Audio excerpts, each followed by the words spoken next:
I thought legalizing marijuana was supposed to take organized crime out of the pot business. Newsflash, it is not. Well, a startling report from NBC News this morning reveals that foreign cartels embrace homegrown marijuana in pot legal states. The reason is simple. According to Colorado Sheriff Bill Elder, they have found that it's easier to grow and process marijuana in Colorado than ship it throughout the United States than it is to bring it in from, let's say, Mexico or Cuba.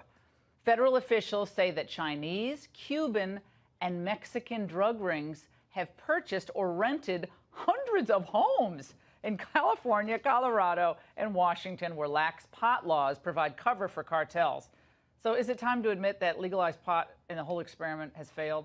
Here to debate that question is Mason Tvert, who's a spokesman at the Marijuana Policy Project, joining us from Denver. Mason, it's great to see you. This is pretty wild that we have Chinese, Cuban, and Mexican mafia/cartel folks renting properties in Colorado and California to get their product out. How is this good for the states where pot was legalized? Well, this is actually something that's been going on in every state around the country for decades.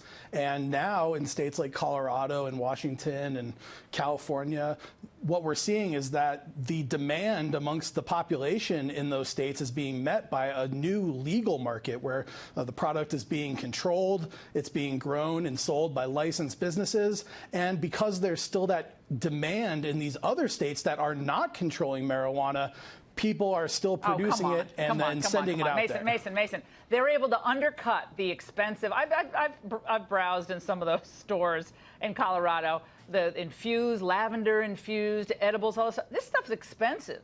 The cartels can come in, rent these places, undercut the legal pot, and it's sometimes a lot more potent, believe it or not, and a lot more dangerous. And they flood the market with that undercutting legal pot, not causing it to be a problem.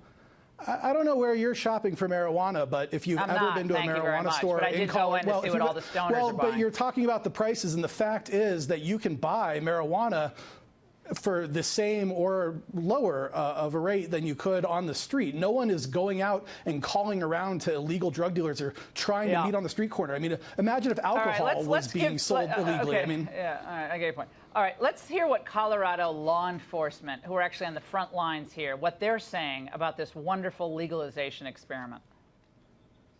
The vast majority of people that we come across at these grows are Cuban nationals. They're organized drug trafficking organizations who come to Colorado to grow their marijuana.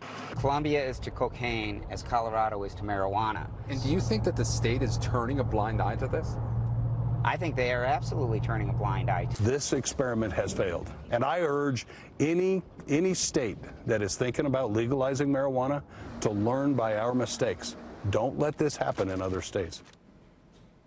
Final thought from you, very quickly.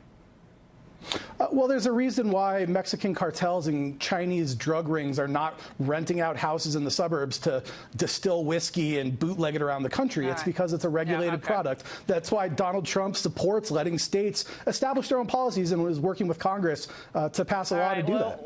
We'll have you back. I think it's a disaster, but we'll see. Well, our kids, I think, are going to be on the front lines of having to deal with this years from now.